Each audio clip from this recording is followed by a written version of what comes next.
Hello folks, this is Lee Davey breaking out another podcast. So I'm still in Tahunga, California. Looks like I'm going to be here until June. And over there, that is my office, Starbucks. And it's quite interesting when you're in, it's quite interesting in Starbucks because there's like regulars in there, so there's like a few of us who use it as an office. But the vast majority of people who use it are actually people who've retired. So,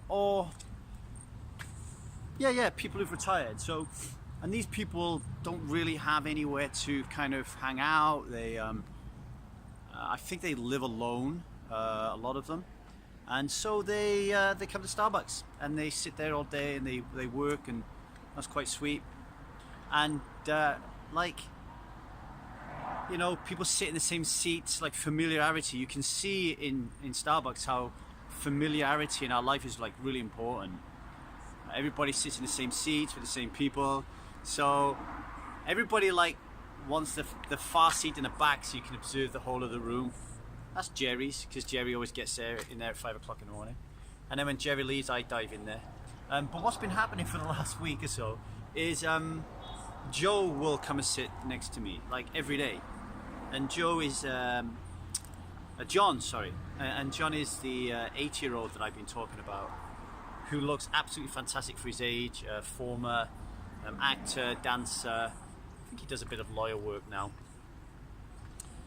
But yesterday when I left him, he said that he was going to go dancing. And so he's just come in this morning and I said, how did the dancing go? And he said, great, He danced for 4 hours, swing, and was talking about how because of his ability as a dancer, there are very few people that he can find that can dance at his level. But that doesn't bother him because he'll dance with anybody irrespective of whatever their level is. He will take his dance down to these other people's levels, right? And then if somebody who is a more advanced dancer comes into his equation, then he'll increase his ability. So how he's dancing with people varies depending on the skill of the different people he's dancing with, right? And whilst there's an obvious lesson here that, one of the reasons that John has reached the great age of 80, looking so fit and healthy, is because dancing is a big part of what he does. Like, it's not just the exercise, is it? Can you imagine all the right, positive, energized neuropeptides that are flying around his body as a result of shifting his body, moving, the beat of the music, the sound of the music, the closeness and intense connection that he has when he's dancing with a female, that kind of like spark that's going. So he must these chemicals must be flooding him all the time. And the other thing that's really super important is he does all this without drinking alcohol. Like when he's dancing from 6 o'clock in the evening to like 12 o'clock at night, he said he didn't stop dancing until midnight last night. When they're doing this, they're not drinking alcohol, right? They're not drinking alcohol. They're able to dance without alcohol. And we can all dance without alcohol. We don't need alcohol to dance. We might think that we do because that's when we used to dance. We used to go to nightclubs, we used to get wrecked, and we'd go up and we'd dance, etc. But we don't need it to. And I particularly found this when I went to Burning Man a couple of years ago. I went to a free-form dance. It was really way out there. There were like naked people dancing. There was people dressed in all weird, funny costumes. And for a moment, my legs wouldn't move. It was like, what am I going to do? And then I just closed my eyes and then I just forgot there was people around me, and I just let the music take me, and I loved it. I didn't even want to open my eyes. I loved it. I just loved the feeling of the movement and everything, right?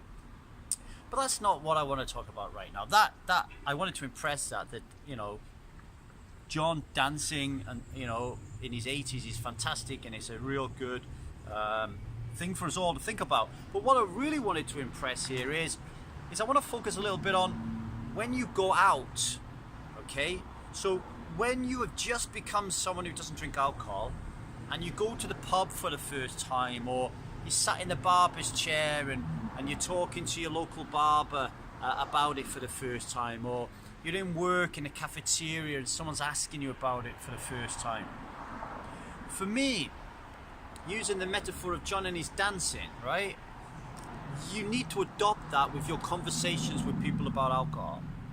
There are some people who will really, really understand where you're coming from. Maybe they don't drink alcohol, maybe they do a little bit, but health is super important to them. Maybe they've made some life-changing decisions in their time before. Maybe someone they know is really deeply affected by alcohol or is suffering from alcoholism, right? Or maybe this person is super, super inquisitive about why you're doing the things that you're doing, why you've made the choice that you've made, and the fact that you are choosing to be someone who doesn't drink alcohol. Maybe they've known you for such a long time that they find the change that you're making, okay, inconceivable. Like such a drastic paradigm change that they can't believe you're going to do it, so they're really super interested in it, all right? Or maybe they couldn't give a fuck. Maybe they think, because you are being someone who doesn't drink alcohol, that the act in itself is condescending, that by talking to them about it, you're preaching, that you're standing on your soapbox, that you think you are better than them, that you're a Billy Big Potato.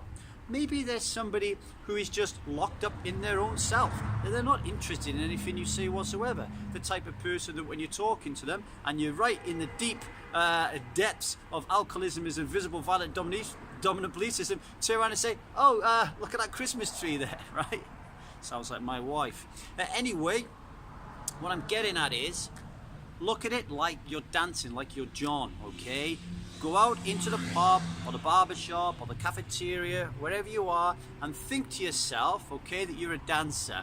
And and you're a top-notch dancer, okay? And you are going to, okay, dance at the level that everybody else is dancing at. You are going to understand and raise your awareness about the capabilities and the understanding and the attitudes and the tone and the body language of everybody you're going to mix with, and you're going to determine, okay, which ones are willing to listen to you bang on about alcohol being an invisible, violent, dominant belief system, and which ones you're not even going to talk about the fact that you're not drinking.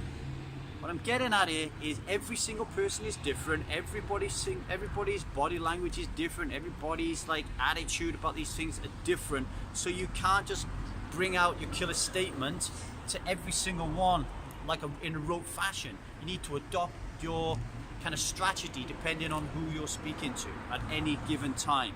In the same way that John has to adopt his dance style depending on who he's dancing with at that moment. All right.